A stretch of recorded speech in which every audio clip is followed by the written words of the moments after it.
ஆகிய இயேசு கிறிஸ்துவின் பரிசுத்த நாமத்திற்கு ஸ்தோத்திரம். கிறிஸ்து பிரியமானவர்களே, மாதத்திலே வருடத்திலே கடைசி ஞாயிற்றுக்கிழமை சபைக்கு வந்திருக்கிறோம். கர்த்தர் நல்லவர், இந்நாள் வரை நடத்தினார், இனிமேலும் நடத்த போகிறார். ஆமென். இதனால கூட நம்ம செய்தியின் தலைப்பாக சபையின் அந்தஸ்து, the status of the church, சபையினுடைய அந்தஸ்து என்ன என்ற சில காரியங்கள், இது நாம் ஏற்கனவே கேட்ட காரியங்கள் தியானிப்போம். என்னன்னா, இந்த வருடம் முழுவதும் கர்த்தர் நம்மை சபையிலே ஆசீர்வாதமாய் வைத்திருக்கிறார். இந்த 2025 வரைக்கும் கர்த்தர் நம்மை சபையில வைத்திருக்கிறார். அநேகருக்கு இந்த ஸ்லாக்கியம் கிடைக்கவில்லை. ஆமென். மாறாக கர்த்தர் நமக்கு இந்த ஸ்லாக்கியத்தை கொடுத்திருக்கிறார். ஆகையினாலே சபையோடைய அந்தஸ்து என்ன, வாட் இஸ் த ஸ்டேட்டஸ்? சபையில இருக்கிறோம், நம்ம சபையில இருக்கிறோம் இல்லையா, அப்படின்னா நம்ம யார் என்று நாம் அறிந்திருக்கிறது சிறப்பாக இருக்கும். ஏனென்றால் இதனால கர்த்தரை நாம் அதிகமாய் துதிக்க முடியும். ஆமென். நேற்று நாள்ல ஒரு பெரிய நிகழ்வு நடந்தது இல்லையா? எத்தனை பேர் போனாங்கன்னு தெரியல. 85,000 85,000 98,000 ஏறக்குறைய 1,00,000 பேர் ஒரு நபருக்காக போயிருக்கிறாங்க. ஆமென்.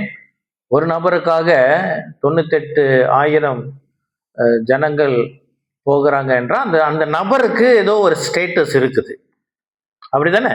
அந்த ஒரு நபருடைய ஸ்டேட்டஸுக்கே இந்த சமுதாயத்துல ஒரு அசைவு வருது என்றால், தேவாதி தேவன் இயேசு கிறிஸ்துவனுடைய ஸ்டேட்டஸ், அவருடைய அந்தஸ்து இந்த உலகத்துக்கு தெரிய வந்தது என்று சொன்னால் சபைகள் கொள்ளாது. அல்லேலூயா. ஆக இயேசு கிறிஸ்துவனுடைய ஸ்டேட்டஸ், அவருடைய அந்தஸ்து இந்த உலகத்திற்கு சபையின் மூலியமாய் தான் வெளிப்படும். ஆமென். ஆகினாலே சபைக்கு ஒரு அந்தஸ்து உண்டு.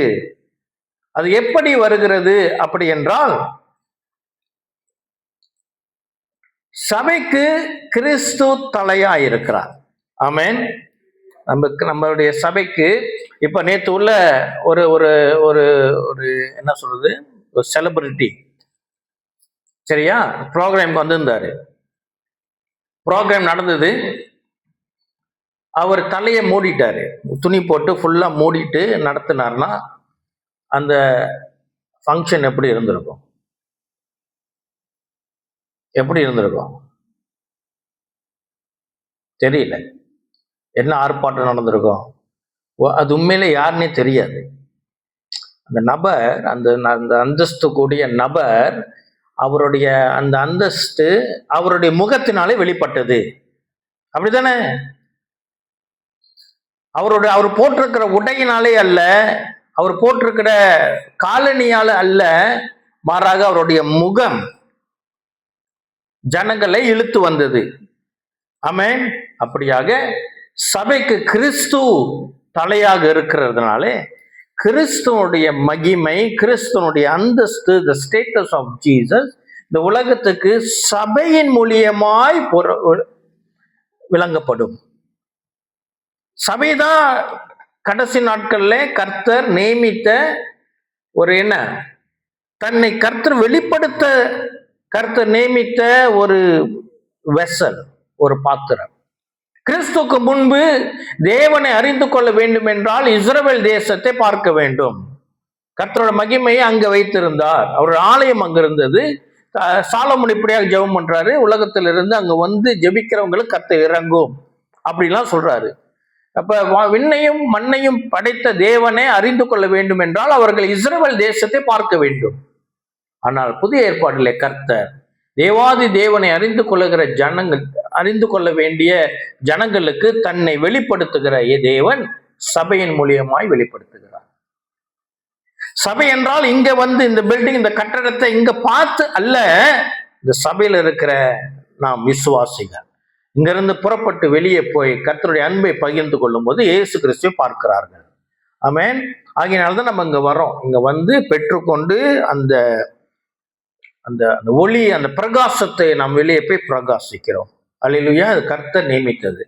சரி, இப்ப இங்க போக வேண்டும் என்றால் நான் சற்று அஸ்திபாரம், ஆரம்பத்துல என்ன நடந்தது அப்படி என்று நாம் பின்னோக்கி போய் அங்க நடந்த காரியங்களோடு ஆதாம் தொடங்கி அப்படியாக நாம் சில காரியங்களை தியானிக்க போகிறோம். ஆதாம் எப்படியாக படைக்கப்பட்டான்? ஆதாமிடம் இருந்த அதிகாரங்கள் என்ன? தேவனுடைய மகத்துவம் ஆதாமிடத்தில் வைக்கப்பட்டது அல்லவா? வைக்கப்பட்டதா இல்லையா? தேவனுடைய மகத்துவம் ஆதாம் மேல் வைக்கப்பட்டது. அப்போ ஆதாமை பார்க்கும் பொழுது ஆதாம் யாரை போல இருந்திருப்பான்? அப்படி என்றால் தேவனை போல. ஏனால் தன் சாயலாக ஆதாம் படைக்கப்பட்டான். ஆமென். அப்போ ஆதாமிடம் என்னென்ன இருந்தது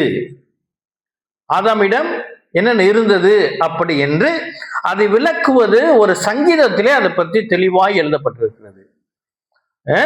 அப்போ ஆதாமிடம் இருந்தது என்ன, ஆதாம் இழந்து போனது என்ன என்று இந்த சங்கீதத்தை நான் வாசிக்கும் பொழுது நமக்கு விளங்கும். என்ன ஆதாமிடம் இருந்தது என்ன, அவன் இழந்து போனது என்ன அப்படி என்று இந்த சங்கீதத்தை நான் வாசிக்கும் பொழுது பரிசுத்த ஆவியார் தாமே நம்மோடு கூட பேசுவாராக. சங்கீதம் 8 வசனங்கள் 3 நான் வாசிக்கிறேன்.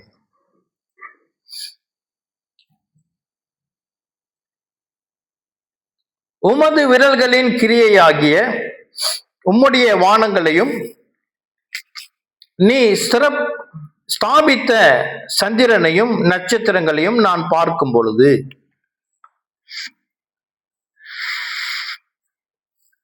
என்ன? உமது விரல்களின் கிரியையாகிய உம்முடைய வானங்களையும் நீ ஸ்தாபித்த சந்திரனையும் நட்சத்திரங்களையும் நான் பார்க்கும் பொழுது. ஒரு வருஷமா போவோம். நம்ம 3 வரை தியானிக்க போகும். கிறிஸ்து பிரியமானவர்களே, இந்த வசனம் தான் என்னை ஆச்சரியப்படுத்தி கொண்டே இருக்கிறது. அந்த ஆச்சரியம், அதாவது சரி, இப்ப நம்ம டெக்கரேஷன் செஞ்சிருக்கோம் இல்லையா, நல்லா இருக்குதானே? ஓகே. இப்ப யாராவது முதல் முறை சர்ச்சுக்கு வராங்க அப்படின்னா அவங்க ஒருவேளை இப்படி சொல்லலாம், வாவ் அப்படின்னு சொல்லலாம். ஓகே. 2வது முறை வராங்க, மறுபடியும் வாவ் என்று சொல்லுவாங்களா? கொஞ்சம் பழகி போயிடும். அப்படித்தானே? பழகிடும். ஆனா இந்த வசனத்தை வாசித்து விஞ்ஞானிகளுடைய கண்டுபிடிப்பை அது தினந்தோறும் அதை ஃபாலோ பண்ணி அதை பார்க்கும் பொழுது இந்த வாவ் இருக்கு இல்லையா, அது இன்னும் அதிகரிச்சுட்டே போகுது. அது இன்னும் நிறுத்தப்படலை. அவ்வளவு ஆழமான வசனம் இந்த சங்கீதம் 8:3 வசனம்.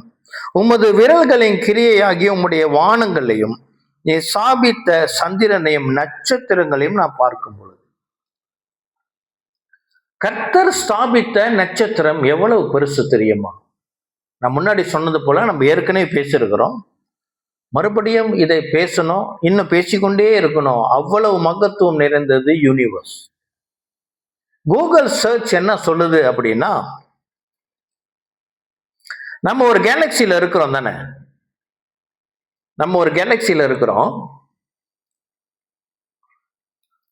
இந்த கேலக்சியில சோலா ஃபேமிலி என்ற நட்சத்திரங்கள், இப்ப நம்ம ஒரு நட்சத்திரம் தான், இந்த மாதிரி 100 to 400 பில்லியன், 100-400 பில்லியன் ஸ்டார்ஸ் இந்த மில்கி வே கேலக்சியில இருக்குதான்.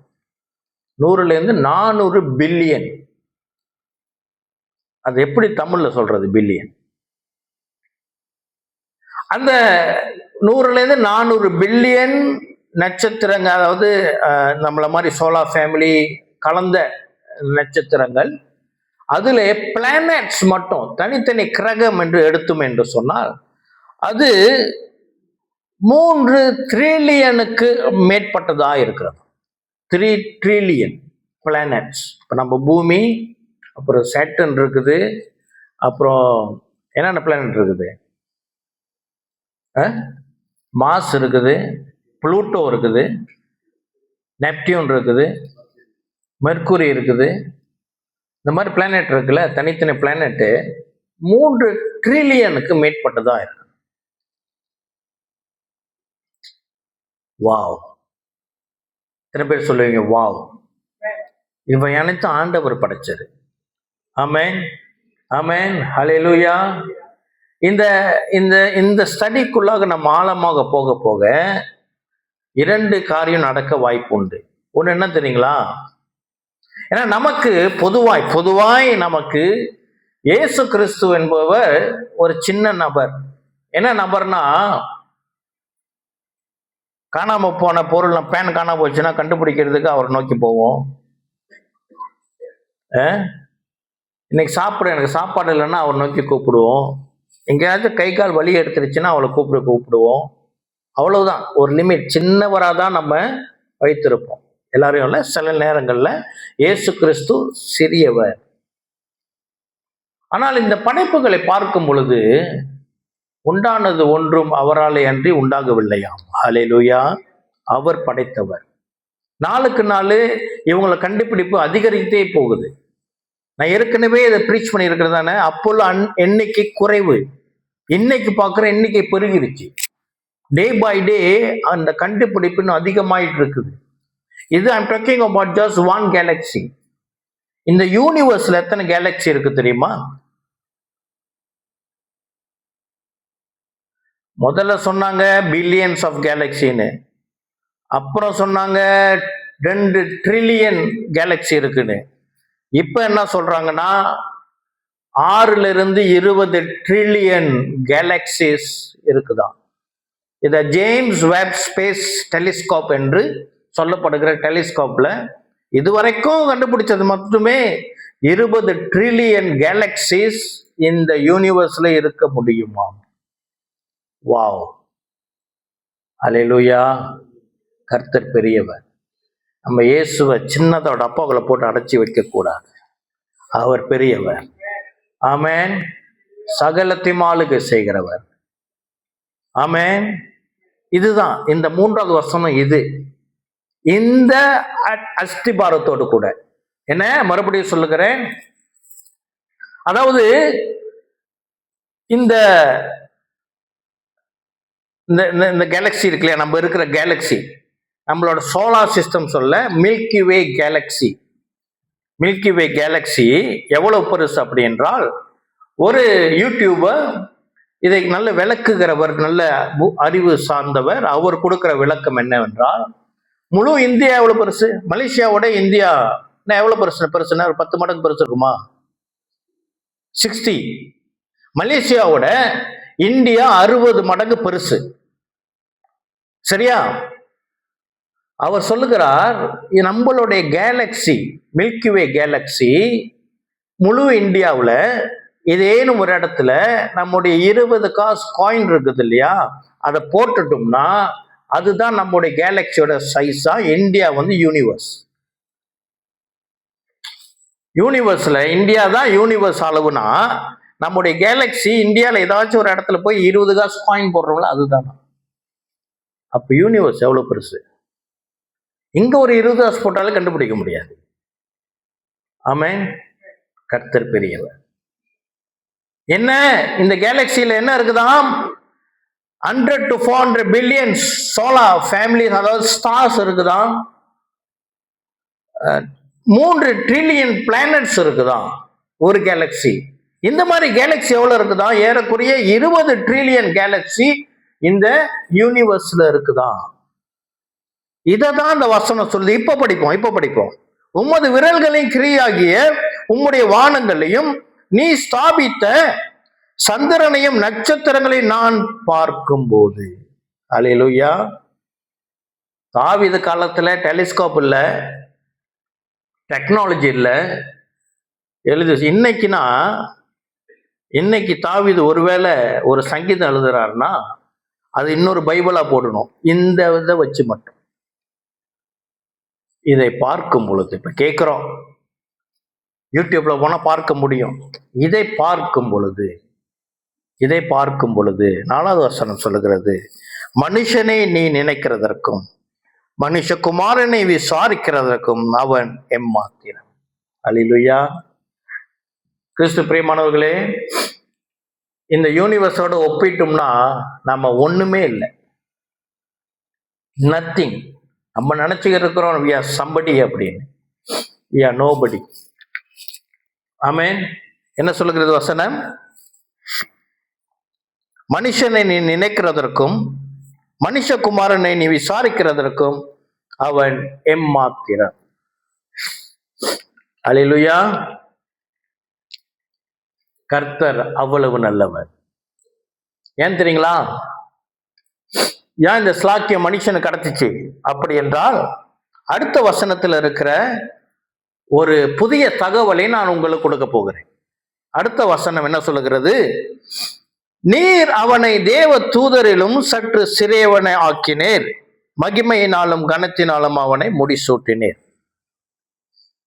என்னது? நீர் அவனை தேவ தூதரிலும் சற்று சிறியவன் ஆக்கினர், மகிமையினாலும் கனத்தினாலும் அவனை முடிசூட்டினேர். கிறிஸ்து பிரியமானவர்களே, இது நமக்கு அறிவுமான வசனம் தான். அநேக பாடல்களும் இந்த வசனத்தின் பேரிலே வந்திருக்கிறது, உண்மை. ஆனால் ஸ்காலர்ஸ் ஒரு காரியத்தை சொல்லுகிறார்கள். அதுக்கு பிறகு நானும் போயிட்டு வேதாகமத்திலே பல வெர்ஷனை தேடி பார்க்கும் பொழுது, இந்த இடத்துல சொல்லப்பட்ட வான தூதரிலும் சற்று சிறியவனாக்கின் என்று சொன்ன இந்த பகுதி ஆங்கிலத்தில் ஏஞ்சல்ஸ் போட்டிருக்கு, ரைட்டா? ஆனா எபிரேய மொழியில, மூல மொழியில இது எப்படி எழுதப்பட்டிருக்குன்னா மீ எலோஹிம் என்று போட்டிருக்கு. மீ எலோஹிம் அப்படி என்றால் தேவன். என்னது? தேவன். கிறிஸ்து பிரியமானவர்களே, இந்த வசனம் என்ன சொல்லுகிறது?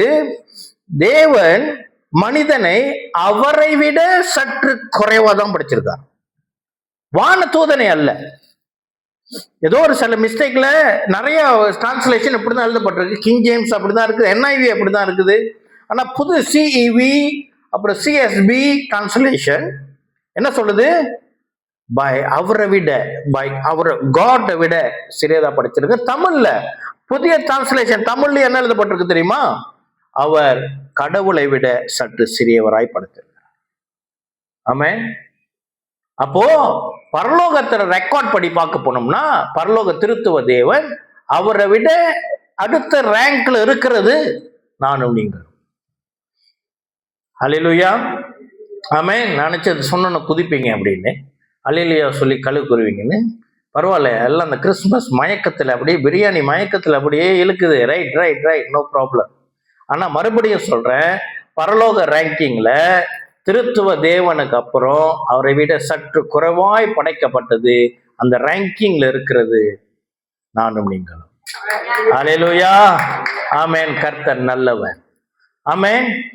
கிறிஸ்து பிரியமானவர்களே, இந்த நம்ம இந்த வேதத்துல சொல்லப்படுகிற 5ஆம் வசனத்துல சொல்லப்படுகிற நாம், அதாவது தேவனை காட்டிலும் சற்று சிறியவராய் படைக்கப்பட்ட நான், நீங்கள் என்ன செய்யறதுக்கு அவங்க நியமிக்கப்பட்டு இருந்தாங்கன்னா,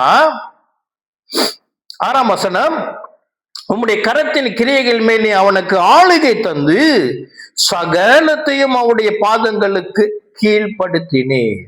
அல்லேலூயா. சகலம் இந்த பூமியில நம்ம பார்க்கிற, இங்க சொல்லப்படுகிறது இந்த பூமியில உள்ள காரியங்களை சொல்லப்பட்டு அங்க தாவீது எழுதுகிறார். என்னது? உம்முடைய கரத்தின் கிரியைகளின் மேல் நீர் அவனுக்கு ஆளுகை தந்து. அப்படி என்றால் இங்க இன்னொரு விஷயமும் அடக்க முடியும். எனக்கு பாருங்க, 6ஆவது வசனத்துல சொல்லுகிறார், உம்முடைய கரத்தின் கிரியைகள் மேல் நீர் அவனுக்கு ஆளுகை தந்து. அப்படி போட்டிருக்குது. 3ஆவது வசனம், உம்முடைய விரல்களின் கிரியையாகிய உம்முடைய வானங்கள். அப்படி என்றால் இந்த வசனத்துல அவருடைய கரத்தின் கிரியை என்னதான்? வானங்களும் அவருடைய கிரியை, உலகத்துல இருக்கிற அனைத்து படைகளும் அவருடைய கிரியை. இவங்களுக்கு யாருக்கு அதிகாரம் கொடுத்திருக்காரா? மனுஷனுக்கு, ஆதாமுக்கு இது கொடுக்கப்பட்டது. அவன் அப்புறம் என்னது? 7ஆம் வசனம், ஆடு மாடுகள் எல்லாவற்றையும், காட்டு மிருகங்களையும், ஆகாயத்து பறவைகளையும், சமுத்திரத்து மச்சங்களையும், கடல்களில் சஞ்சரிக்கிறவைகளையும் அவனுடைய பாதங்களுக்கு கீழ்ப்படுத்தினேர். ஆமென். என்னன்னா, ஆடு மாடுகள், அதாவது எல்லா மிருகங்கள், காட்டு மிருகங்கள், ஆகாயத்து பறவைகள், சமுத்திரத்தில் உயிர் வாழுகிற ஜீவ ஜந்துக்கள், அதாவது மீன்கள், கடலிலே சஞ்சரிக்கிறவைகளும் அவனுடைய பாதங்களுக்கு கீழ்ப்படுத்தினேன். அனைத்தும் ஆதாமுக்கு கீழே. ஒரு மனிதனுக்கெல்லாம் அன்று கொடுத்தார். அவனுக்கு மட்டுமா கொடுத்தார்? இல்லை, முழு மனுஷ குலத்திற்கும் அவர் கொடுத்தார். ஆனால் அவன் இழந்து போனான். அவன் அதை இழந்து போனான். அதை இழந்ததை தேடவும் ரட்சிக்கவும் இயேசு உலகத்துக்கு வந்தார். லூக்கா 19:10. ஆமென். இதெல்லாம் நமக்கு கொடுத்தார். இப்ப சபையோட ஸ்டேட்டஸ் என்ன தெரியுதுங்களா? என்னது? நமக்கு அதிகாரத்தை கொடுத்திருக்கிறார். ஆமென். எதன் மேல அதிகாரம் கொடுத்திருக்கிறார் என்று நம்ம அப்புறம் பார்க்க போகிறோம். ஆமென். அப்ப கிறிஸ்து பிரியமானவர்களே, சபையினுடைய ஸ்டேட்டஸ் ஒரு சபை என்ற பேர் மாத்திரமல்ல, இங்க அதிகாரம் உண்டு. என்ன உண்டு? கர்த்தர் அதிகாரத்தை கொடுத்திருக்கிறார். இந்த அதிகாரம் ஆதாமிடமிருந்து பிடுங்கப்பட்டதை, ஆதாமிடமிருந்து திருடப்பட்டதை கர்த்தர் மறுபடியும் அதை சம்பாதித்து சிலுவையில் அதற்கென்று அவர் போராடி, அவர் யுத்தம் பண்ணி, நம்ம போய் போராடல. இப்ப ஒரு சம்பவம் வேதத்துல நம்ம பார்க்கிறோம். என்னது? லோத்து எங்க இருந்தார்? சோதம் குமாரல்ல இருந்தாரு. லோத்தை பிடிக்கிறதுக்கு லோத்து மாத்திரமல்ல, அந்த சோதம் குமரா சுற்றி இருந்த ஒரு 5-6 ராஜாக்களை வேறு ஒரு 2-3 ராஜ்யங்கள் சேர்ந்து இவங்களை பிடிச்சிட்டு போயிருச்சு. இது war between countries, nations பிடிச்சிட்டு போயிட்டு. இந்த விஷயம் ஆபிரகாம் கேள்விப்பட்டோன்னே அவருடைய வேலையாட்களை கூட்டிக்கிட்டு, யார, ஒரு தேசம் அல்ல, ஒரு நேஷன் அல்ல, 3-4 நேஷன்ஸ் சேர்ந்த ஆர்மிய ஆபிரகாம் போறாரு காப்பாற்றுவதற்கு. அது வாசிக்கும் போது ஆச்சரியமா இருக்கு. தனி மனிதன் ஒரு படையை கூட்டிட்டு போறாரு. அவர் கூட வச்சிருக்கிறவங்க சோல்ஜர்ஸா? ஆபிரகாம் கூட இருந்தவங்க ஆடு மாடு மேய்க்கிறவங்க. அதுக்குதான் வைத்திருந்தாரு. கூடாரம் போடுறது, ஆடு மாடுகளை மேய்க்கிறது, நார்மல் ஒர்க்கர்ஸ். அவங்கள கொண்டு போய் யுத்தத்துக்கு போறாரு. யுத்தத்துக்கு போயிட்டு அங்க ஜெயித்துட்டு வரும் பொழுது சோதமுடைய ராஜா என்ன சொல்றாரு? நீ கொள்ளை பொருள்லாம் எடுத்து போனா நமக்கு தெரியும். ஆமென். அப்படியாப்பட்ட ஒரு யுத்தம் செய்து காப்பாற்றப்படுகிறதை நாம் பார்க்கிறோம். அதே போல இயேசு கிறிஸ்து இந்த யுத்தத்துல அவர் தனி மனிதனாய் அவர் போராடினார். ஆமென். தெய்வமாக போராடவில்லை, மனிதனாக போராடினார். அல்லேலூயா. அவர் தனி மனிதனாய் உலகத்துக்கு மனுஷனாய் இறங்கி வந்து மனுஷனாய் யுத்தம் பண்ணி மனுஷனாய் மரணத்தை ஜெயித்தார். இயேசு கிறிஸ்து மரித்து அவர் அவர் அவர் தானாக உயிர்த்து வரவில்லை. இயேசு மரித்தார் தானே? மரித்துட்டு அவர் தானாக உயிர்த்து வரவில்லை. ரோமர் 9:10 சொல்லுகிறது, தேவன் அவரை உயிரோடு எழுப்பினாராம். அல்லேலூயா. அப்ப நான் என்ன சொல்ல வருகிறேன்? இயேசு கிறிஸ்து மனிதன் இழந்து போனதை அவர் மனிதனாக வந்து அவர் யுத்தம் செய்து அவர் நமக்காக சம்பாதித்து கொடுத்த, என்னது சம்பாதித்து கொடுத்த என்று சொல்றதை காட்டிலும் மீட்டு கொடுத்த, இழந்து போனதை மறுபடியும் மீட்டு கொடுத்தார். ஆமே. இது புது கிரியேஷன் அல்ல, அந்த பழைய கிரியேஷன் அப்படியே இருக்குது. அந்த கிரியேஷன்ல இழந்து போனதை இயேசு மறுபடியும் மீட்டு கொடுத்தார். இந்த பாயிண்ட்ஸ்லாம் ரொம்ப முக்கியம். நம்ம அவிசுவாசிகளுக்கு சுவிசேஷத்தை சொல்லும் போது இதெல்லாம் உங்களுக்கு இன்க்ளூட் பண்ண முடியும். சரியா? எப்படி சுவிசேஷம் சொல்லலாம் அப்படின்னா, மனிதனுக்கு என்னென்ன அத்தாரிட்டிஸ் இருந்துச்சு அப்படின்னு நம்ம விலைக்கு சொல்லணும். என்னென்ன அத்தாரிட்டிஸ் இருந்துச்சு அப்படின்னா, அதிகாரம் இருந்துச்சு. இன்னைக்கு அந்த அதிகாரம் நமக்கு இல்லை. எதை பார்த்தாலும் பயம். எது எல்லாருக்கிலையும் நம்ம அடிமைப்பட்டு இருக்கோம். கற்பமுச்சை பார்த்தா கூட பயம். ஆனா படைப்புல அப்படி இல்லை. படைப்புல அப்படி இல்லை. சிங்கம், புலி, கரடி எல்லாமே மனுஷனுக்கு பயந்து இருந்ததுதான். அப்போ அதை சொல்லி நம்ம ஆண்டவரை குறித்து பேச தொடங்க முடியும். கர்த்தர் நமக்கு அதிகாரத்தை கொடுத்திருக்கிறார். ஆமென். அப்போ இயேசு என்ன செய்தார்? இதை சம்பாதித்து அவர் எப்படி ஆபிரகாம் போய் லோத்தை காப்பாத்தி கொண்டு வந்தாரோ, ஆபிரகாம் போனது யாரை காப்பாத்த? லோத்து தான். லோத்தை மொத்தமா காப்பாத்தினாரு? லோத்தை மொத்தமா காப்பாத்தினாரு? சிறைப்பிடிக்கப்பட்ட எல்லாரையும் காப்பாற்றினார். ஆமென். அதே போல இயேசு கிறிஸ்து இந்த உலகத்துக்கு வந்தது, அவர் ஆக்சுவலா அவர் வந்தது யூதர்களை காப்பாத்ததான். ஆமென். யூதரை காப்பாத்த வந்தார். யூதருக்கு ரிஜெக்ட் பண்ணனால்தான் நமக்கு இந்த கிருபை கிடைச்சிருக்குது. ஆமென். இதுதான் அதோடைய டைப்பாலஜி என்று சொல்லுவார். சரியா? அப்போ ஆண்டவர் என்ன செஞ்சார்? இயேசு கிறிஸ்து தன்னை தானே போராடி என்ன செய்தார்? இழந்து போனதை அவர் ரட்சித்து இந்த உலகத்தில் வைத்து விட்டார். பரலோகத்துல வைக்கல.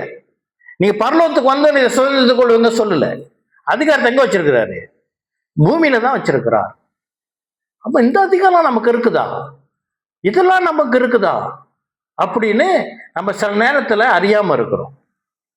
சில சூழ்நிலையை பார்க்கும் பொழுது பயம் வந்துருது. சில சூழ்நிலையை பார்க்கும் பொழுது நமக்கு பயம் வந்துருது. ஒரு ஆட்டம் உடம்புல, சரீரத்துல ஒரு ஆட்டம் வந்துருது. ஐயோ அப்படின்னு. நம்ம பயப்படுக தேவையே இல்லை. கிறிஸ்து பிரியமானவர்களே, நம்மளோட ஸ்டேட்டஸ் என்ன அப்படின்னு நமக்கு தெரிஞ்சிச்சுன்னா, என்னுடைய நிலை என்ன, நான் யார் அப்படி தெரிந்தது என்றால் என்ன செய்ய தேவையில்லை?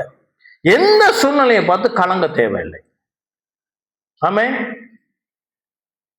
என்ன ஒருத்தர் என்கிட்ட நேரா கேட்டார். ஒருத்தர், ஏன் கிறிஸ்தவர்கள்லாம் ரொம்ப சோகமா இருக்கிறீங்க அப்படின்னு. அப்படியா, ஏன் அப்படி சொல்றீங்க அப்படின்னா, அவர் சொன்னார், I see most of the Christians status சோகமான பாடலே போட்டு அப்படியே ஆண்டு சிலுவையில் தொங்குறது, கண்ணீரை தொடங்க, இது தொடங்க, ஆண்டவரே ஆண்டவரே, அப்படியே சோகமான பாடலை தான் போடுறாங்க. ஏன் அப்படி? கிறிஸ்து பிரியமானவங்க நாம் மகிழ்ச்சியாக இருக்கிற வேண்டுவங்க. நம்ம யுத்தத்துல முன்னுக்கு நிக்கிறவங்க. எப்படி நிக்கிறோம்? யுத்தத்துல யாரை முன்னுக்கு நிப்பாட்டுவாங்க? எதிரி பார்த்து பயப்படுகிறவங்கள முன்னுக்கு வைப்பாங்க. ஒரு ஒரு ஒரு ஆமின்னு சொன்னா நல்ல திட்டக்காட்டமா அவதான் சூஸ் பண்ணுவாங்க. சரியா? அந்த ஆமிலையும் என்ன செய்வாங்க? நிறைய டிபார்ட்மெண்ட்ஸ் இருக்கும். சமைக்கிற டிபார்ட்மெண்ட் இருக்கும், கிளீனிங் டிபார்ட்மெண்ட் இருக்குமா இல்லையா? இருக்கும். அப்ப அவங்கள தூக்கி முன்ன நிப்பாட்டுவாங்களா? இல்ல பெஸ்ட் சோல்ஜர்ஸ், ஷார்ப் ஷூட்டர்ஸ், நல்ல பாடியா இருக்கிறவங்கள முன்னுக்கு வைப்பாங்களா? முன்னுக்கு அவங்க தானே வைப்பாங்க. எனிமி பார்த்து பயப்படுற அளவுக்கு முன்னுக்கு ஆட்கள் நிப்பாட்டுவாங்க. Front liners. கிறிஸ்து பிரியமானவர்களே, சபை இந்த உலகத்துல ஃப்ரண்ட் லைனர், முன்னுக்கு நிக்கிற நம்ம தான். சூழ்நிலைகளை பார்த்து நாம் பயப்படாதிருப்போமாக. நம்முடைய ஸ்டேட்டஸ் நம்ம தெரிஞ்சிச்சுன்னா, நம்ம கையில ஆண்டவர் என்ன ஆயுதத்தை கொடுத்திருக்கிறார் தெரிஞ்சிச்சுன்னா, வருகிற எந்த ஒரு சவாலையும் நாம் சந்திப்போம். அல்லேலூயா. சரி, அப்படியே தொடர்ந்து போவோம். இப்ப நான் இவ்வளவு நேரம் பேசினேன், கொஞ்சம் வசன ஆதாரத்தோட கூட உங்களுக்கு கொடுக்கிறேன். 1 கொரிந்தியர் 15ஆம் அதிகாரம் 45ஆம் வசனம். 1 கொரிந்தியர் 15:45. அந்தபடியே முந்தின மனுஷனாகிய ஆதாம் ஜீவ ஆத்மாவானான் என்று எழுதியிருக்கிறது. பிந்திய ஆதாம் உயிர்ப்பிக்கிற ஆவியானவர். ஆமென். முந்தின ஆதாம், பிந்தின ஆதாம். அப்ப முந்தின ஆதாம் இழந்து போனதை இப்போ பிந்தின ஆதாம், அதாவது இயேசு, இங்க ஆவியானவர் போட்டிருக்கிறது. ஆங்கிலத்தில் ஆவியானவர் என்ன போட்டிருக்கு? கிரைஸ்ட் ஜீசஸ் போட்டிருக்கு. ஸ்பிரிட் தான் போட்டிருக்கு. திருத்துவ தேவன். ஆமென்.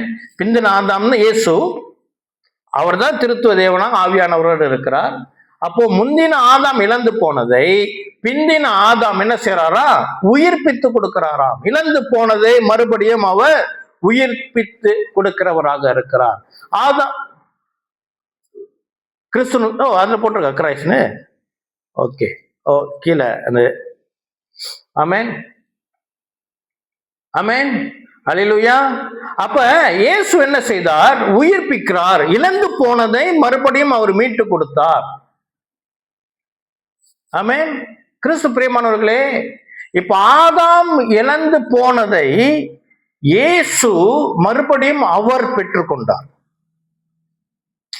ஆதாம்கிட்ட நம்பி கொடுக்கப்பட்டுச்சு ஒண்ணு, ஒரு விலையேற பெற்ற காரியம்.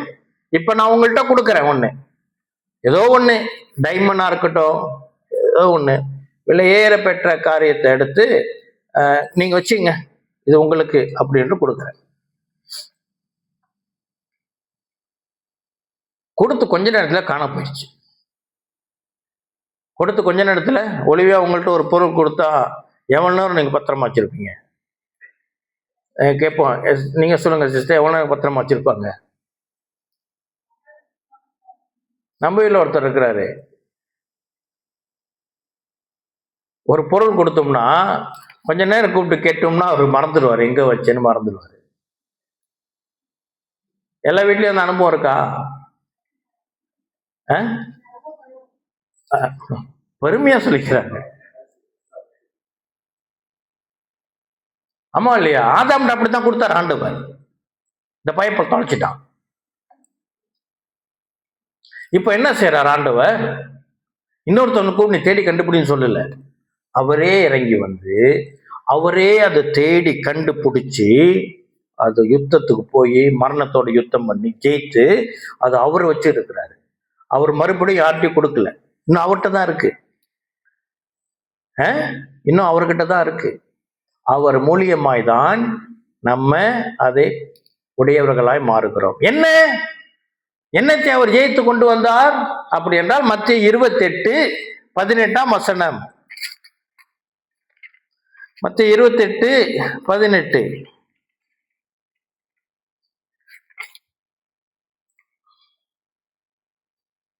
அப்பொழுது இயேசு சமீபத்தில் வந்து அவர்களை நோக்கி, வானத்திலும் பூமியிலும் சகல அதிகாரமும் எனக்கு கொடுக்கப்பட்டிருக்குது.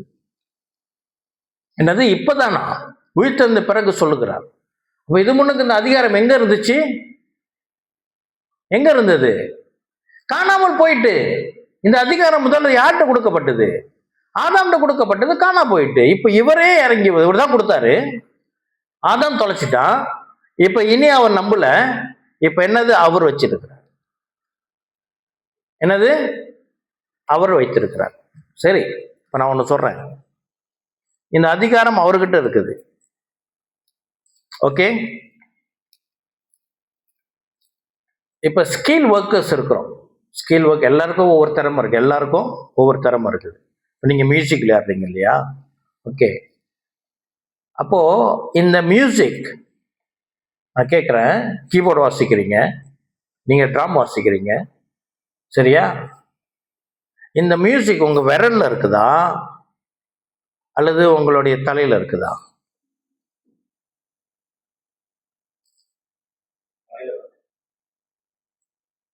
தலையில இருக்கிறது கைகள் செயல்படுத்துகிறது.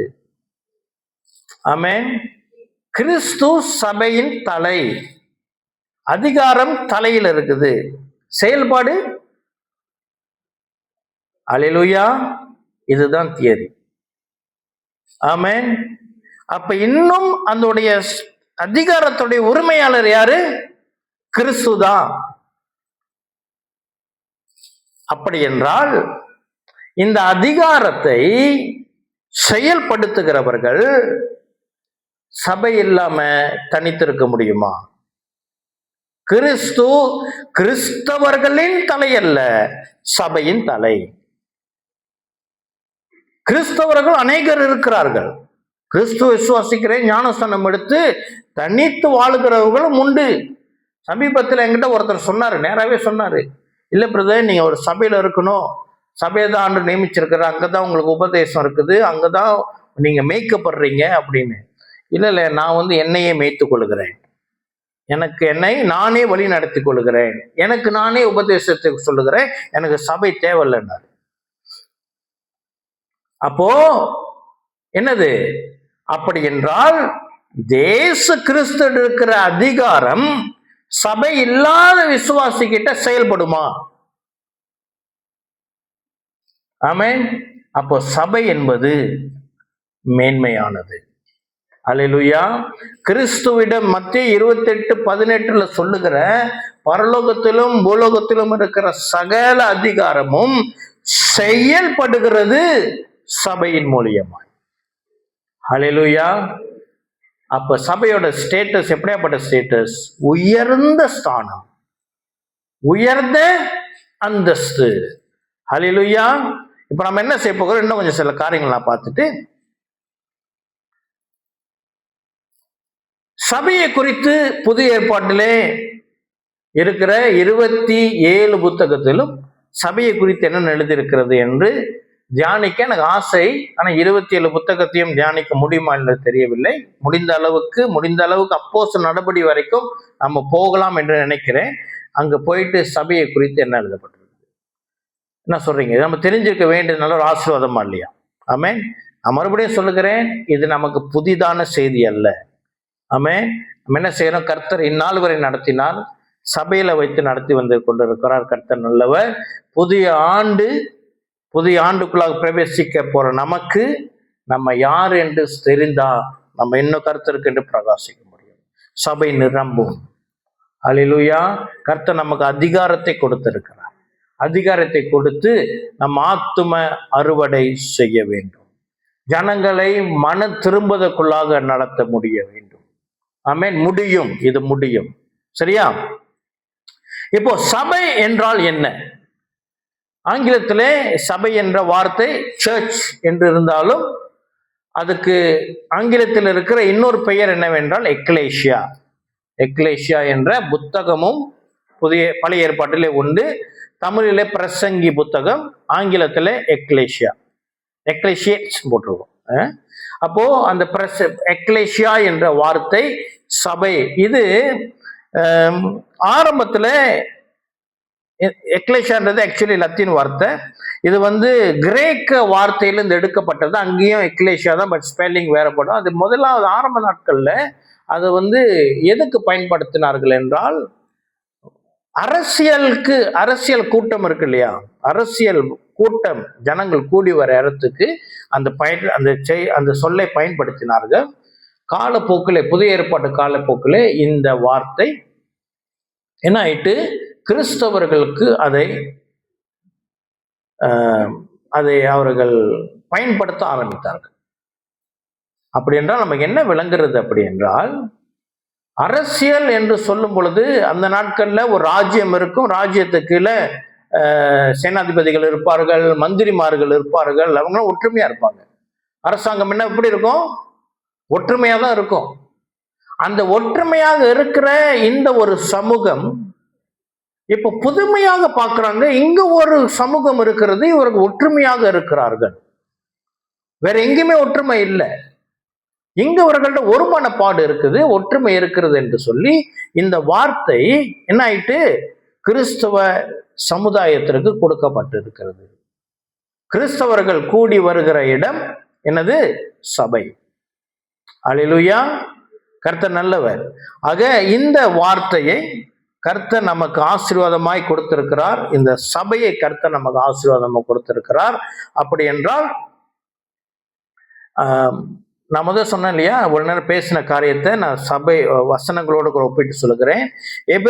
எபேசியர் 1:23 அப்புறம் படிச்சு பாருங்க. எபேசியர் 1:23 இயேசு கிறிஸ்து தான் சபைக்கு தலையார் இருக்கிறார் என்றும் அங்கே எழுதப்பட்டிருக்கிறது. சரியா? குறிச்சு கொள்ளுங்க. எபேசியர் 1:23. ஓகே, நம்ம இப்ப என்ன செய்ய போகிறோம்? இந்த சபையை குறித்து, பழைய ஏற்பாடுல இந்த சிஸ்டம் இல்லை. பழைய ஏற்பாடு அவர்கள் எப்படி அழைக்கப்பட்டார்கள்? இஸ்ரவேலர்கள், யூதர்கள் என்று அழைக்கப்பட்டார்கள். சரியா?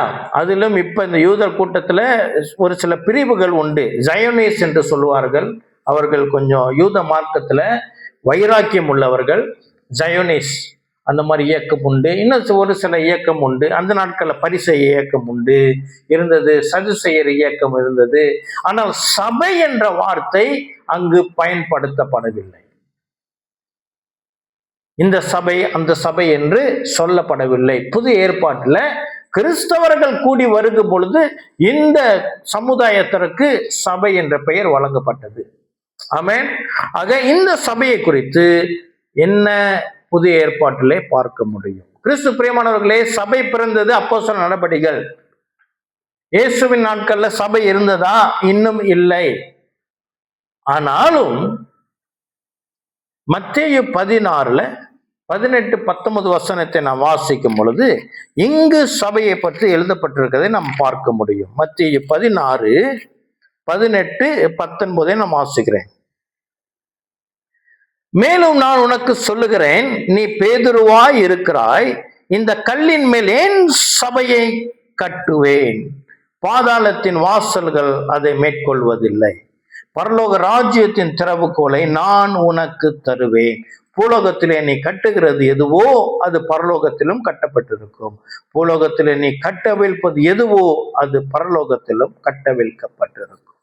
அல்லேலூயா, ஆமென். என்னது? இந்த கல்லின் மேல் என் சபையை கட்டுவேன். ஆமென். கிறிஸ்து பிரியமானவர்களே, அப்ப இந்த சொல்லை யார் பயன்படுத்தியிருக்கா? முத இயேசு கிறிஸ்து பயன்படுத்தியிருக்கார். ஆமென். இயேசு கிறிஸ்து தான் சபையை கட்டினவர். நம்ம இன்னைக்கு உட்கார்ந்து இருக்கிறோம் அப்படின்னா இயேசு கிறிஸ்து கட்டின சபையில உட்கார்ந்து இருக்கிறோம். கர்த்தர் நல்லவர். அல்லேலூயா. மத்தேயு 16 18 19.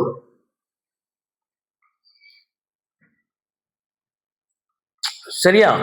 அப்போ இங்க என்ன அதிகாரம் கொடுக்கப்பட்டிருக்குது, அல்லது இங்க இந்த சபையை ஏன் இயேசு கட்டினார்? இவங்களே நம்ம தியானித்து வந்து இருக்கிறோம். என்னது? அவருடைய அதிகாரத்தை பயன்படுத்துவதற்கு.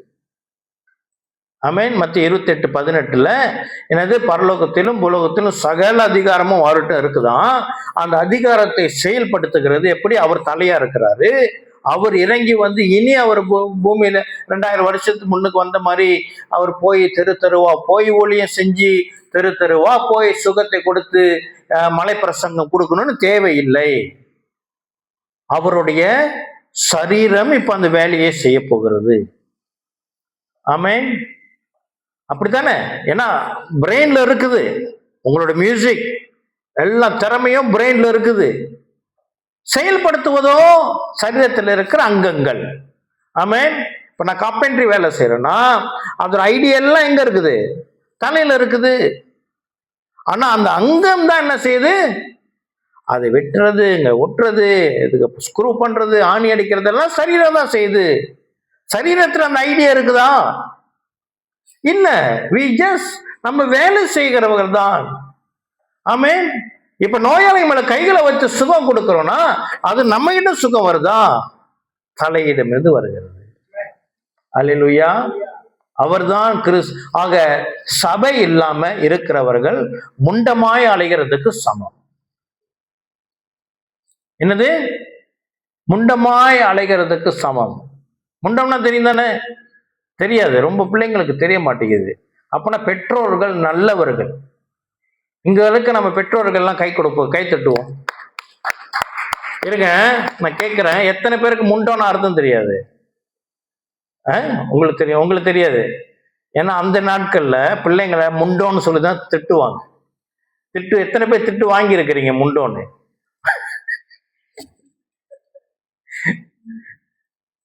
கொஞ்சம் பேர் தான் வாங்கியிருக்கிறீங்களா? முண்டோனா தலை இல்லாம சரீரம் மட்டும்தான் முண்டம். ஆனா அது கெட்ட வார்த்தையில நல்ல வார்த்தை தான். அதுக்கு அர்த்தம் உள்ள ஒரு சொல். சரியா? அப்ப அந்த நாட்கள் உங்களுக்கு நீங்க வாங்கியிருக்கீங்களா அந்த வார்த்தையில? பரவாயில்லையே. அது சகஜமா கேட்கக்கூடிய ஒரு வார்த்தையா இருக்கும். அப்போ சபை இல்லாம இருக்கிற ஒரு விசுவாசி என்னவாம்? முண்டம். கிறிஸ்து இல்ல. கிறிஸ்து தான் சபைக்கு தலையாக இருக்கிறார். அல்லேலூயா. அப்ப நம்ம பூரணம் உள்ள மனிதர்கள். அல்லேலூயா. சபையை உடையவர்கள் பூரண கிறிஸ்தவர்கள். எவ்வளவு ஒரு மகிமை. ஆமென். இப்போ ஒரு மனிதன் நீங்க அழகா இருக்கிறீங்க அப்படின்னா எதை பார்த்து சொல்லுவீங்க? கையை பார்த்து நீங்க ரொம்ப அழகா இருக்கீங்க சொல்ல முடியுமா? சொல்லுங்க. உங்க கால் ரொம்ப அழகா, உங்க பாதம் ரொம்ப அழகா இருக்குது அப்படின்னு நீங்க அழகானவங்க சொல்லுவோமா? எதை பார்த்து சொல்லுவோம்? எத்தனை பேர் சொல்றீங்க நம்ம அழகானவங்கன்னு? எத்தனை பேருக்கு சந்தேகம் இருக்குது, ஐயோ நான் அழகா இருக்கனா இல்லையா அப்படின்னு? உங்களுக்கு சந்தேகம் இருக்குதா? இந்த சந்தேகம் இன்னைக்கு போகும். ஏன்னா நம்ம சபையில இருக்கிற எல்லாரும் அழகானவர்கள். ஏன்னா கிறிஸ்துவ அழகானவர். அல்லேலூயா, ஆமென். கிறிஸ்துவனாலே நம்ம அழகா இருக்கிறோம். சரியா? சொல்லாமே நீங்க நீங்க அழகா இருக்கிறீங்க சொல்லிட்டீங்க போல. நல்ல ஓகே, நல்ல ஒரு இது சொல்லுங்க. பக்கத்துல உள்ளவங்க பார்த்து சொல்லுங்க நீங்க அழகா இருக்கிறீங்கன்னு. சொல்லுங்க, பக்கத்துல உள்ளவங்க பார்த்து சொல்லுங்க. ஓகே, அல்லேலூயா அண்ணே, நீங்க ரொம்ப அழகா இருக்கீங்கண்ணே. ஓகே,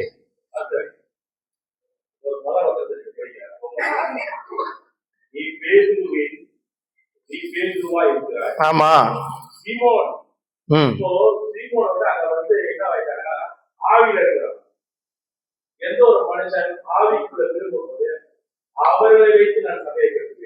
இல்லண்ணே இங்க பாருங்க.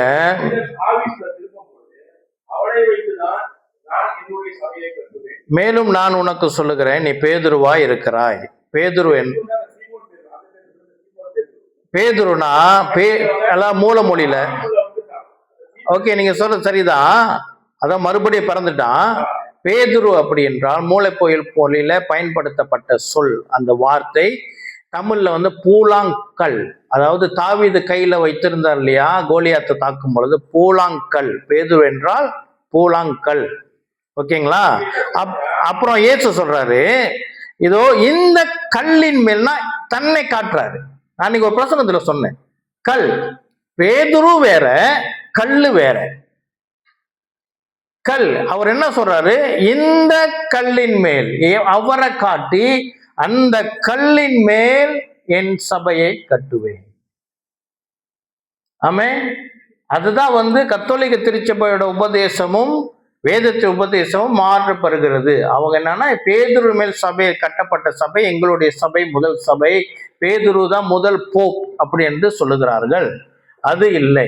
இயேசு அவர் மேல சபையை கட்டி இருக்கிறார். நினைக்கிறேன், யார் பைபிள்? உங்க பைபிள் தான் போட்டுருந்துச்சு அதோட எக்ஸ்பிளனேஷனும்.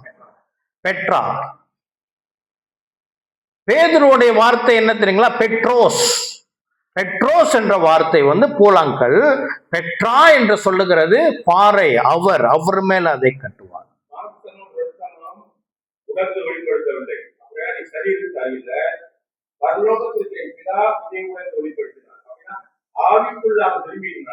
ஆமா, மறுபடியும் பிறந்ததுனால.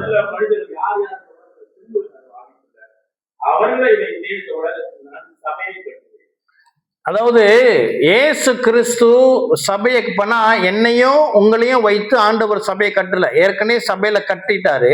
அந்த சபை, அவர் கட்டின சபையில இன்னைக்கு நம்ம அங்கத்தினரா இருக்கிறோம். சபை அவர் மேல கட்டப்பட்டது. அவர் தான் அதுக்கு என்னது பேதுரு சொல்லுகிற பிரசங்கத்துல, வேண்டாம் என்று தள்ளின கல்லே மூளை கல்லாயிற்று. கோர்னர்ஸ்டோன், அஸ்திபாரம் கல் இயேசு கிறிஸ்து அப்படி என்று யூதர்களிடம் தன்னை அவர் சொல்லுகிறார். ஆமென். அப்போ இந்த சபையானது அவரால் கட்டப்பட்டது. ஆனா இந்த சபைக்கு ஆண்டவர் இன்னொரு அஸ்திபாரமும் வைத்திருக்கிறார். ஒரு இடத்துல என்னது, தீர்க்கதரிசிகளும் அப்போஸ்தலர்களும் என்ற அஸ்திபாரத்திலையும் இந்த சபை என்னது. அப்பனா இயேசு கிறிஸ்து அந்த அந்த அந்த மூளைக்கல், ராக், அது மேல நேரம் பில்டிங் கட்டிட முடியாது. அது மேல இன்னொரு அஸ்திபாரத்தை போட்டுதான் அது மேலதான் பில்டிங் ஏற்றணும். அப்போ ஆண்டவர் என்ன செஞ்சிருக்கா, தீர்க்கதரிசிகளையும் அப்போஸ்தலர்களையும் கூட அஸ்திபாரம். அங்க வரும், அந்த பாயிண்ட்க்கு வரப்போறேன். இல்ல, இந்த மூளை பொருள்ல ரெண்டு சொல் பயன்படுத்திருக்கு. ஒன்னு பெட்ரோஸ், அதாவது பேதுரு. இன்னொன்னு பெட்ரா.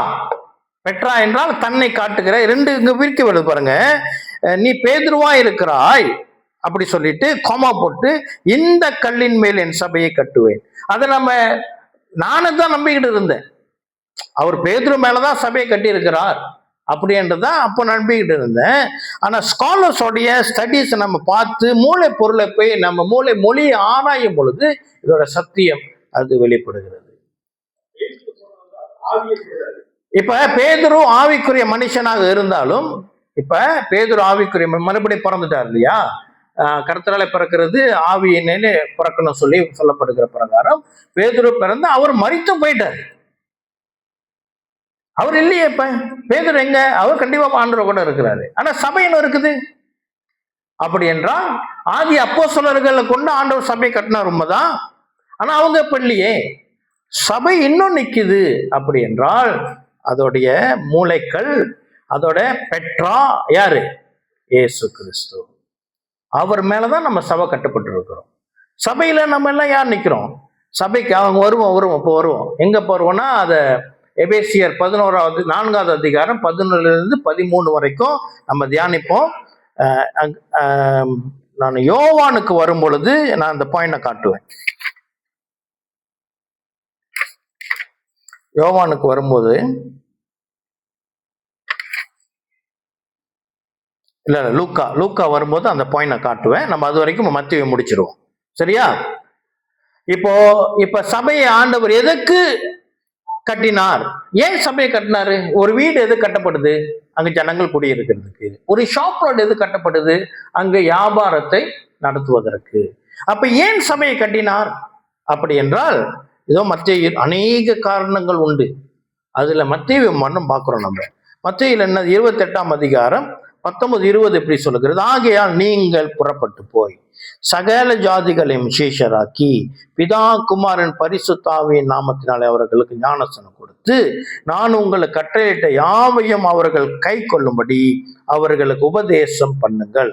இதோ உலகத்தின் முடிவு பரியந்தம் சகல நாட்களிலும் நான் உங்களோட கூட இருக்கிறேன் என்றார். அல்லேலூயா. சபையோடைய நோக்கம் என்ன? ஆத்தும அறுவடை. ஜனங்களை மனம் திரும்புவதற்குள்ளாக நடத்த வேண்டும். நம்மளால் முடியுமா அப்படின்னா 2000 வருஷம் சபை தான் செஞ்சுக்கிட்டு இருக்குது. அல்லேலூயா. ஆனா உலகம் அதுக்கு ஒரு பெயர் கொடுத்திருக்கிறது. என்ன? இவர்கள் மதம் மாத்துகிறவர்கள் என்று. கர்த்தர் நமக்கு கொடுத்த இந்த கமிஷன், இந்த பெரிய கட்டளையை சபை செய்ய வேண்டும். ஆகையினாலே கர்த்தர் சபையை கட்டியிருக்கிறார். ஒரு ஃபேக்டரி கட்டுறாங்க. அந்த ஃபேக்டரி அழகுக்காக கட்டப்படுகிறது.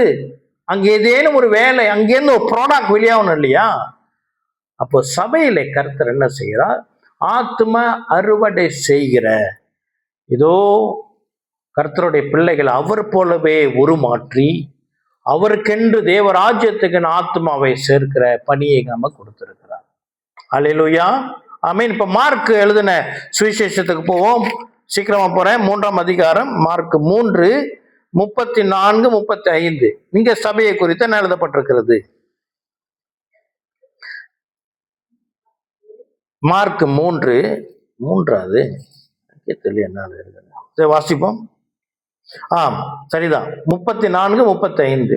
தம்மை சூழ உட்கார்ந்தவர்களை சுற்றி பார்த்து இதோ என் தாயும் என் சகோதரரும் இவர்களே, தேவனுடைய சித்தத்தின்படி செய்கிறவன் எவனோ அவனே எனக்கு சகோதரனும் எனக்கு சகோதரியும் எனக்கு தாயுமாய் இருக்கிறான். கிறிஸ்து பிரியமானவர்களே, சபையுடைய ஸ்டேட்டஸ் என்ன அப்படின்னா, கர்த்தர் ஸ்தாபித்த, கர்த்தர் மீட்டு கொடுத்த இது புதிய குடும்பம். அல்லேலூயா. சபை என்னதான்? குடும்பம். நம்ம எல்லாம் ஒரு குடும்பம். சபையில கர்த்தர் இழந்து போனதை ஆண்டவர் மறுபடியும் மீட்டு கொடுத்தார். என்னன்னா இந்த குடும்பத்தை, இதுதான் உண்மையான குடும்பம். இந்த குடும்பம் பரலோகத்திலும் இருக்கும். சரீரபூர்வமான இந்த பிசிக்கல் ஃபேமிலி இங்கோடு முடிஞ்சு சாப்டர்.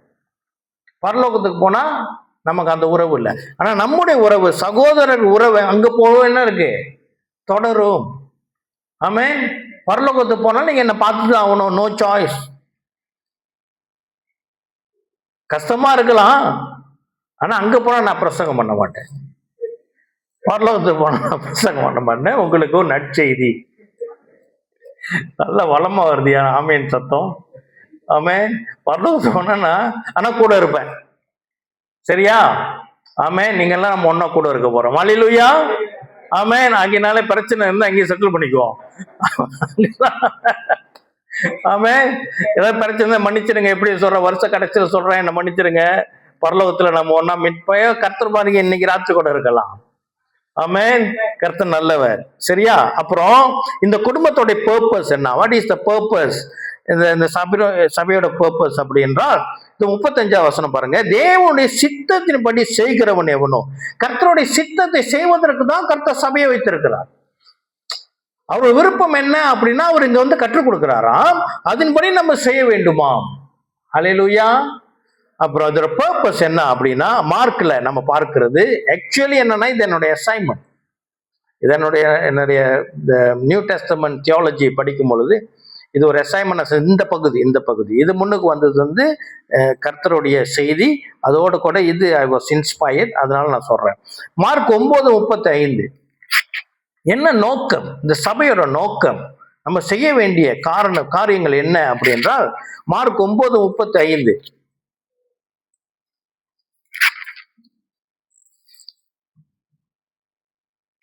அப்பொழுது அவர் உட்கார்ந்து 12 அழைத்து, எவனாகிலும் முதல்வனாய் இருக்க விரும்பினால் அவன் எல்லாருக்கும்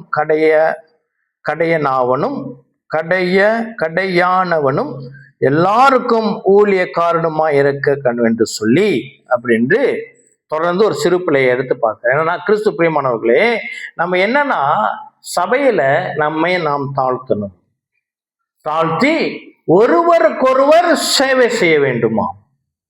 ஆமென். சபையோட நோக்கம் என்ன? நம்ம வெளியே என்ன ஸ்தானம், என்ன அந்தஸ்து, பணக்காரவங்க, தொழில் அல்லது வேலை, நம்முடைய வீடு, பெரிய வீடு, சிறிய வீடு, வாகனம், என்ன மாதிரிலாம் இருக்கலாம். சபைக்கு வந்துட்டா தாழ்மை, ஒருவருக்கு ஒருவர் என்ன செய்யணும்? சேவை செய்ய வேண்டுமாம். ஹல்லேலூயா. ஆண்டவர் இதை எப்படி வைத்திருக்கிறார். அப்புறம் இன்னொரு வசனம் மார்க் 10:29-30. அதற்கு இயேசு பிரதியுத்தரமாக, என் நிமித்தமாகவும் சுவிசேஷத்து நிமித்தமாகவும் வீட்டையாவது சகோதரரையாவது சகோதரிகளையாவது தகப்பனையாவது தாயையாவது மனைவியாவது பிள்ளைகளையாவது நிலங்களையாவது விட்டவன் எவனும் இப்பொழுது இம்மையிலே துன்பங்களோடு கூட நூறத்தனையாக வீடுகளையும் சகோதரரையும் சகோதரிகளையும் தாய்களையும் பிள்ளைகளையும் நிலங்களையும் மறுமையிலே நித்திய ஜீவனையும் அடைவான் என்று மெய்யாகவே உங்களுக்கு சொல்லுகிறேன். கிறிஸ்து பிரியமானவர்களே, கர்த்தர் சபையிலே என்னத்தை வைத்திருக்கிறார் என்றால் உபத்திரவத்தை வைத்திருக்கிறார். என்ன? இப்பொழுது இம்மையிலே துன்பங்களோட கூட, துன்பம் வரும். ஆமென். உலகத்துல உங்களுக்கு உபத்திரம் உண்டு. துன்பங்களை கர்த்தர் வைத்திருக்கிறார். அதோட கூட என்ன வைத்திருக்கிறார்? ஆசீர்வாதத்தை வைத்திருக்கிறார். ஆமென். ஆசீர்வாதத்தை வைத்திருக்கிறார். கர்த்தர் நல்லவர். ஆமென். இப்ப நம்ம லூக்காக்கு போவோமா? லூக்கால நான் முதல் லூக்கா வசனத்தை வாசிக்கிறேன், அதோட அஸ்திபார வசனத்தை அப்புறம் எபேசியர்ல இருந்து வாசிப்போம். லூக்கா 6வது அதிகாரம் 12-13.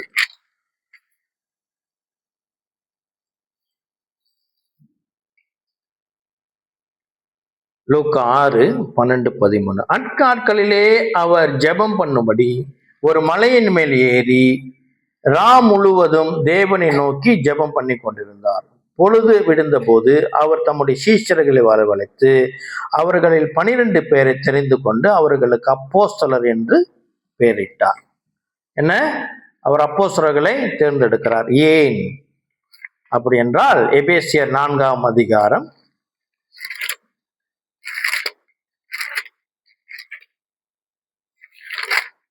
இன்னும் சபை என்ன தொடங்கல தெரியுங்களா? அப்ப ஏசு சொன்ன சபையை தொடக்கல. ஆனாலும் அவர் என்ன செய்றார்? அப்போஸ்தலர்களை தெரிந்து கொண்டு என்ன செய்கிறார்?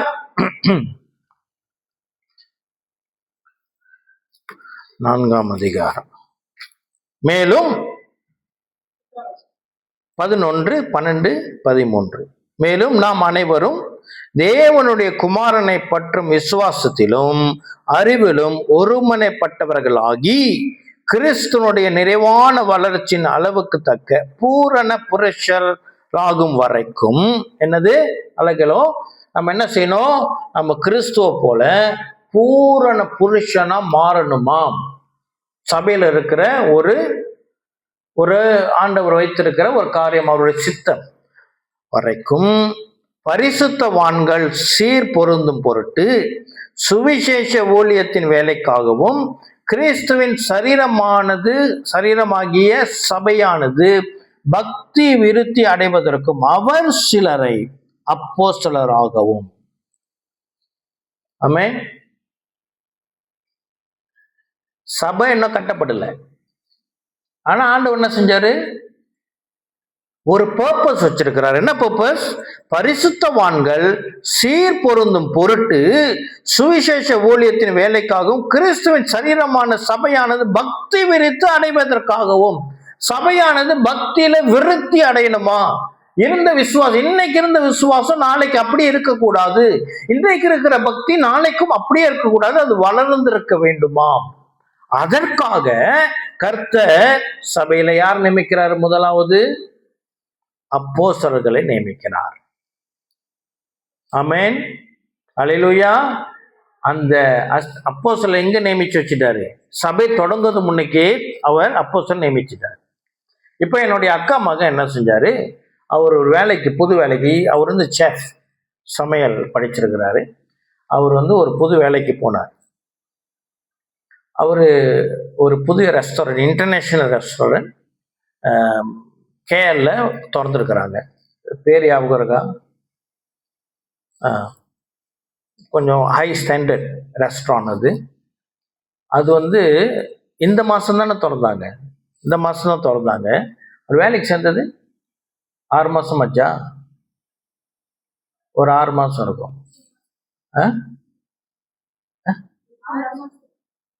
8 மாதமா? 8 மாதத்துக்கு முன்பதாக வேலையில ஜாயின் பண்ணிட்டாரு. ரெஸ்டாரண்ட் திறந்தது எப்போ தெரியுமா? இப்பதான் டிசம்பர் தான் திறந்தாங்க. அப்ப என்னது? ரெஸ்டாரண்ட் திறந்து அது வியாபாரத்துக்கு தயாராகிறது முன்னுக்கே அவர் வேலையாட்களை தயார்படுத்துகிறார்கள். அல்லேலூயா. ஆமென். சபையை வழி நடத்தணும்யா. சபை தொடர்ந்து உலகத்தை கலக்க போகுது.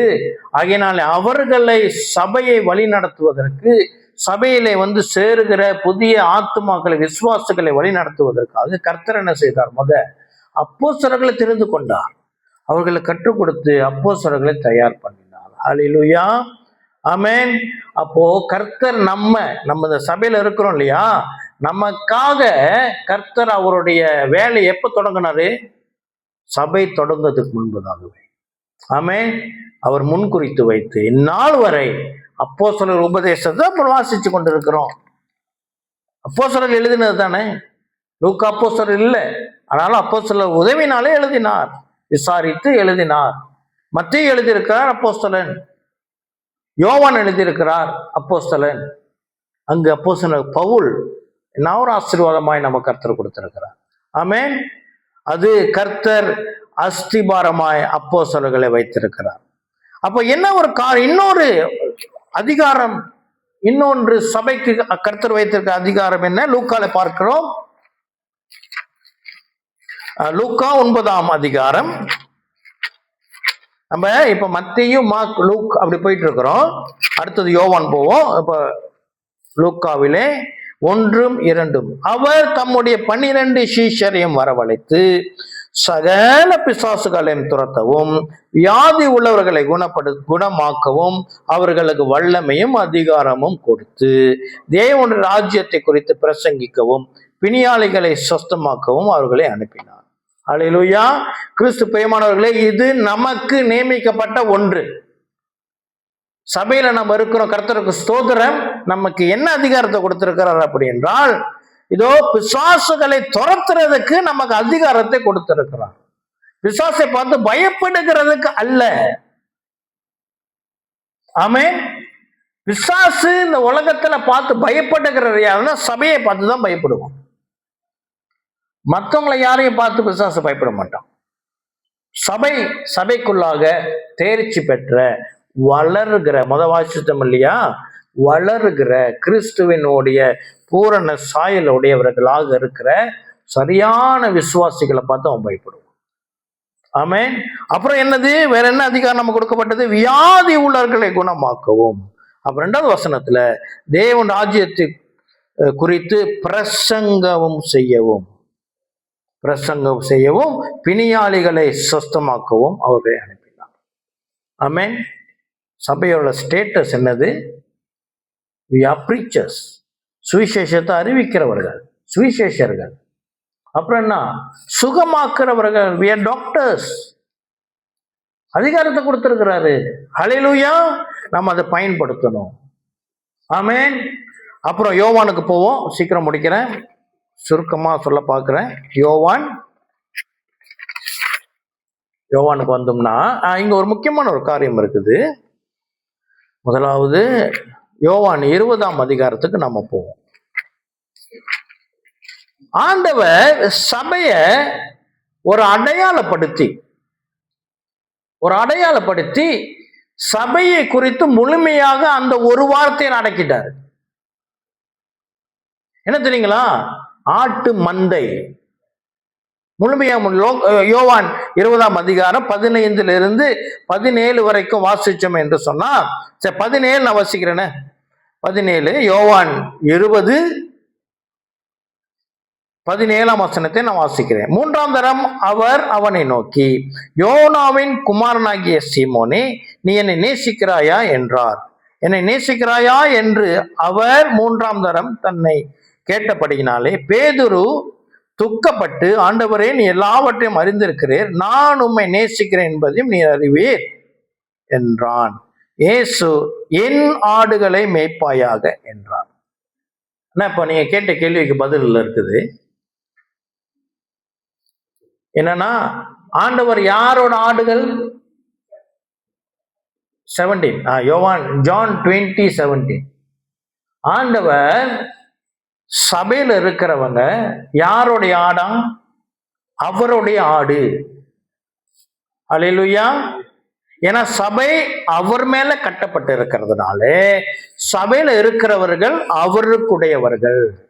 இப்ப பேதுருடைய பொறுப்பு என்ன அப்படி என்றால், என்னுடைய ஆடை நீ மேய், வழி நடத்தணும், கற்றுக்கொடு, பாவத்தை குறித்து கண்டித்து உணர்த்து, நீ போதிக்கணும், அவங்க தேவைகளை நீ சந்திக்கணும். பேதுரு செஞ்சாரா இல்லையா? ஆதி சபையில ஜனங்களுடைய தேவையை பேதுரு சந்தித்தார். எப்படி? பண உதவி பெற்றுக்கொண்டார். வீடு வாசலை விட்டு பேதுருடைய காலில் வந்து கொடுக்கறாங்க, அவர் எடுத்து பகிர்ந்து கொடுக்கறதை நம்ம பார்க்கிறோம். ஆமென். அப்போ ஆண்டவர் இயேசு சபையை குறித்து பேசும் பொழுது ஒரே வார்த்தையில் அடக்கிட்டார். என்னது? ஆட்டு மந்தை, ஃப்ளாக். ஆங்கிலத்துல ஃப்ளாக்னு தான் போட்டிருக்கு, இங்க வந்து ஆடுகளை மேய் அப்படின்னு போட்டிருக்குது. ஆமென். அப்போ என்ன, அதை நான் நிறைய பிரசங்கத்தை சொல்லியிருக்கிறேன். எனக்கு ரொம்ப பிடிச்ச பிரசங்கம். ஆட்டு மந்தையை ஒப்பிடும் பொழுது நம்ம யார் நமக்கு தெரியும். ஆமென். அல்லேலூயா. அப்ப ஆட்டு மந்தை என்பது எப்போதும் கூட்டமாய் இருக்கிறது. இப்ப நாய், ஒரு நாயை வளர்க்கலாம் தானே, ஒரு பூனையை வளர்க்கலாம், வேற என்ன, ஒத்தைய வளர்க்கலாம். சிங்கமா? ஓகே. எனக்கு புலி வளர்க்கணும்னு ஆசை, இல்லாட்டி ஒரு காளை மாடு வளர்க்கணும்னு ஆசை. சரி, இருக்கட்டும். ஆடு அப்படி அல்ல, ஒரு மந்தையா தான் வளர்ப்பாங்க, ஒரு கூட்டமா தான் வளர்ப்பாங்க. ஆமென். அப்ப ஆடு என்றால் என்ன? மந்தை. அப்போ ஆண்டவர் நம்மை கூட்டமாய் வைத்திருக்கிறார். அதில் உள்ள சத்தியம் நடக்க நிறைய வாட்டி சொல்லிட்டேன். நம்ம மெய்ப்பனை சார்ந்து இருக்கணும், அவர் போஷிக்கணும், அவர் தான் நமக்கு மருந்து, உடல் நோய் வராம பாதுகாக்கிறவர், எல்லாம் சரி, நமக்கு ஆழத்துக்கு போல. அப்புறம் என்னன்னா, யோவான் 17 இயேசு ஒரு ஜெபத்தை ஏறெடுக்கிறார். யோவான் 17 இயேசு கிறிஸ்துவோட ஜெபம், அதுல ஒரு பகுதி, அவர் ஜெபத்துல ஒரு பகுதி 20ஆம் வசனம் 21ஆம் வசனம். யோவான் 17 வசனம் 20, 21. என்னன்னா, என்ன நோக்கம் அப்படி என்றால், நான் இவர்களுக்காக வேண்டிக் கொள்ளுகிறதும் அல்லாமல் இவர்களுடைய வார்த்தையினால் என்னை விசுவாசிக்கிறவர்களுக்காகவும் வேண்டிக் கொள்ளுகிறேன். சபையை குறித்து பேசுகிறார். அவர்கள் எல்லாரும் ஒன்றாயிருக்கவும், பிதாவே, நீர் என்னை அனுப்பினதை உலகம் விசுவாசிக்கிறதற்காக நீர் என்னிலேயும் நான் உம்மிலேயும் இருக்கிறது போல அவர்கள் எல்லாரும் நம்மில் ஒன்றாயிருக்கவும் வேண்டிக் கொள்கிறேன். அல்லேலூயா. என்னவா இருக்கணுமா? ஒன்றாயிருக்கணுமாம். சபை ஒன்றாயிருக்கணும். சபை ஒன்றாயிருக்கும் பொழுது கிறிஸ்து சபையோடு ஒன்றாயிருக்கிறார். கிறிஸ்து சபையோடு ஒன்றாயிருக்கும் பொழுது சபை பிதாவோடு கூட ஒன்றாயிருக்கிறதாம். அல்லேலூயா. ஆகினால்தான் யோவான் 14:23 சொல்லுகிறது, இயேசு சொல்லுகிறார், நாங்கள் அவனுக்குள் வந்து குடிக்கொள்வோம், வாசம் செய்வோம். திருத்துவ தேவன் நமக்குள்ளாக வந்து குடிக்கொள்வாராம். அல்லேலூயா. ஆமென். அப்போ இதோடைய தொடர்ச்சியாக அப்போஸ்தலர் நடபடிக்குள்ளாக போகிறோம். யோவானுடைய தொடர்ச்சியாக அப்போஸ்தலர் நடபடிகளுக்குள்ளாக போகிறோம். 2ஆம் அதிகாரம், அப்போஸ்தலர் நடபடிகள் 2ஆம் அதிகாரம் 1-4 வரை என்னது? சபையினுடைய பிறப்பு அங்கு எழுதப்பட்டிருக்கிறது. முதல் வசனம், அப்போஸ்தலர் நடபடிகள் 2 முதல் வசனம். பெந்தகோஸ்தே என்னும் நாள் வந்தபோது அவர்கள் எல்லாரும் ஒருமனப்பட்டு ஓரிடத்தில் வந்திருந்தார்கள். கிறிஸ்து பிரியமானவர்களே, யோவான் 17:20-21 இயேசு ஏறெடுத்த ஒரு ஜெபத்திற்கு இங்கு பதில் கிடைத்தது. ஆமென். நம்ம எல்லாம் ஜெபம் பண்றோம் தானே? ஜெபிச்சா கர்த்தர் பதில் கொடுக்கிறாரா இல்லையா? ஆமென். அதே போல இயேசு ஒரு ஜெபத்தை ஏறெடுத்தார். என்ன? இவர்களுடைய வார்த்தையின் கேட்டு விசுவாசிக்கிறவர்களும் என்ன இருக்கணுமா? ஒருமனப்பட்டு இருக்கணுமா, ஒற்றுமையா இருக்கணுமா. அந்த ஒற்றுமை எங்க நிறைவேறினது? அப்போஸ்தலர் நடபடிகள் 2ஆம் அதிகாரம் முதல் வசனம். என்ன? பெந்தகோஸ்தே என்னும் நாள் வந்தபோது அவர்கள் எல்லாம் ஒருமனப்பட்டு ஓரிடத்தில் வந்திருந்தார்கள். அல்லேலூயா. ஒருமனப்படும் பொழுது அங்க என்ன நடந்தது அப்படி என்றால், அப்பொழுது பலத்த காற்று அடிக்கிற முழக்கம் போல வானத்திலிருந்து சடிதியாய் ஒரு முழக்கம் உண்டாகி அவர்கள் உட்கார்ந்திருந்த வீடு முழுவதையும் நிரப்பிற்று. அல்லாமலும் அக்கினிமயமான நாவுகள் போல பிரிந்திருக்கும் நாவுகள் அவர்களுக்கு காணப்பட்டு அவர்கள் ஒவ்வொருவர் மேலும் வந்து அமர்ந்தது. அவர்கள் எல்லாரும் பரிசுத்த ஆவியினாலே நிரப்பப்பட்டு ஆவியானவர் தங்களுக்கு தந்தளின வரத்தின்படியே வெவ்வேறு பாஷைகளிலே பேசத் தொடங்கினார்கள். கிறிஸ்து பிரியமானவர்களே, பரிசுத்த ஆவியானவரை ஒருத்தர் பெற்றுக்கொள்ள வேண்டும் என்றால் எங்க இருக்கணும்? சபை ஒருத்தர் தனியா இருக்கும் பொழுது பரிசுத்த ஆவியானவர் வந்து நம்ம பார்க்கவில்லை. என்னது? சபையிலே வந்து இறங்கினார்.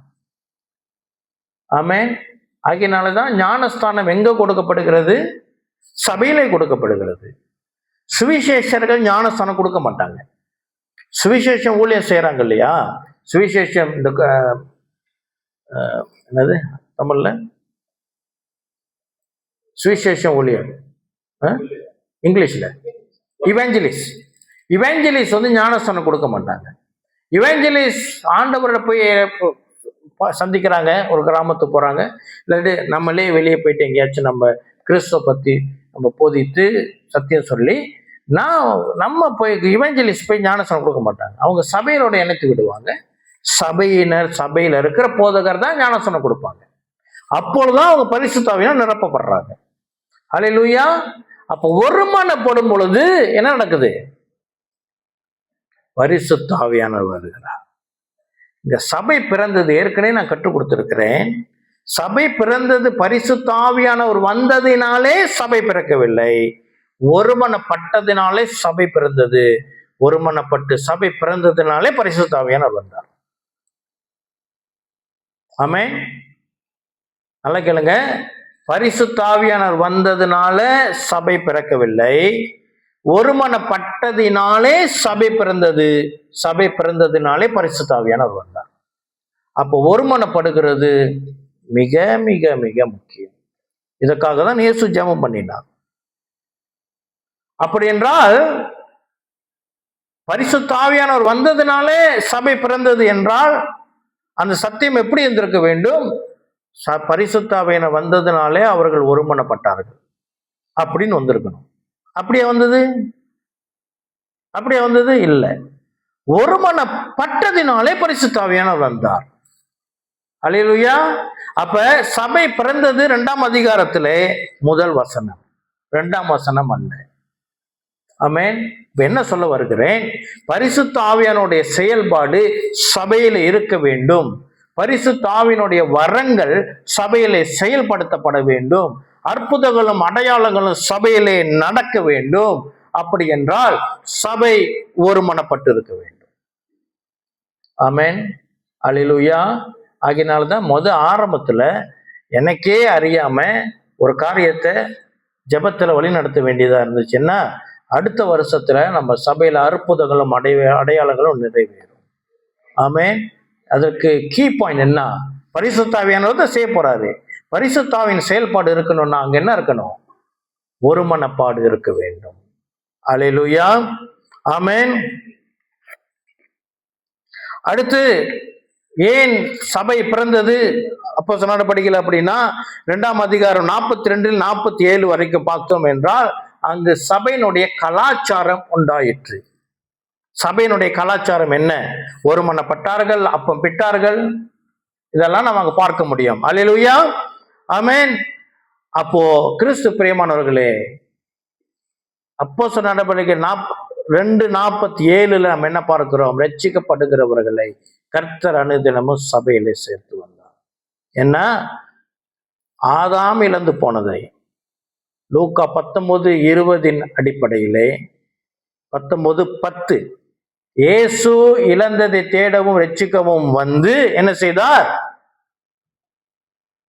சபையிலே இப்ப சேர்க்கிறார். ஆமென்.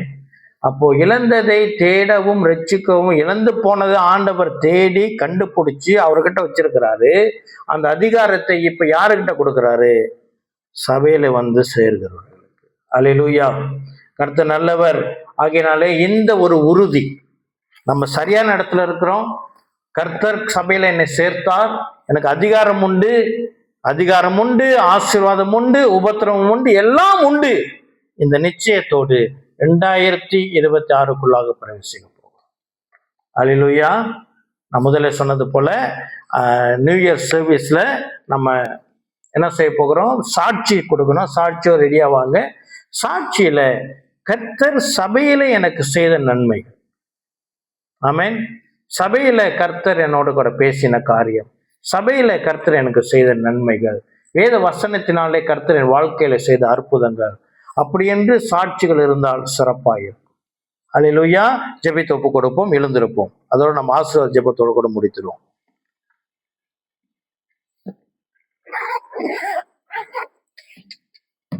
நல்ல ஆண்டவரே, சபையின் அஸ்திபாரமாக இருக்கிற தள்ளப்பட்ட கல்லே மூல கல்லாயிற்று என்று சொல்லப்படுகிற இயேசு கிறிஸ்துவின் அஸ்திபாரத்திலே கட்டப்பட்ட சபையிலே கர்த்தர் இந்த வருடம் முழுவதும், இந்த வருடம் வரைக்கும் எங்களை வழிநடத்தி வந்து எங்கேயோ வாழ்ந்திருந்த எங்களை கர்த்தர் ரட்சித்து உம்முடைய சபையில உம்முடைய மந்தையாக கர்த்தர் எங்களை நியமித்து கர்த்தர் எங்களை போஷித்து வருகிறதுக்காக உமக்கு நன்றி செலுத்துகிறோம்.